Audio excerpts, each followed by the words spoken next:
Isang 18 taong gulang na pasaherong patungong Maynila ang inaresto sa General Santos International Airport noong gabi ng Pebrero 2 matapos ipatupad ng mga otoridad ang isang standing warrant of arrest laban sa kanya.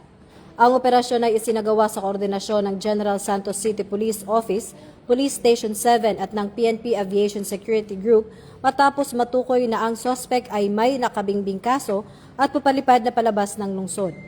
Matapos makumpirma ang kanyang pagkakakilanlan, hinarang ang pasahero bago sumakay ng eroplano at inaresto kaugnay ng kasong rape sa ilalim ng Republic Act 7610 alinsunod sa Republic Act 11648 na may rekomendasyong walang piyansa. Ang suspect ay isinuko sa GSCPD Police Station 7 para sa kaukulang dokumentasyon at karagdagang legal na hakbang. Ayon sa PNP Aviation Security Group, napatuloy ang kanilang kampanya laban sa mga wanted na individual. Ito ang bagong PNP para sa bagong Pilipinas, serbisyong mabilis, tapat at nararamdaman.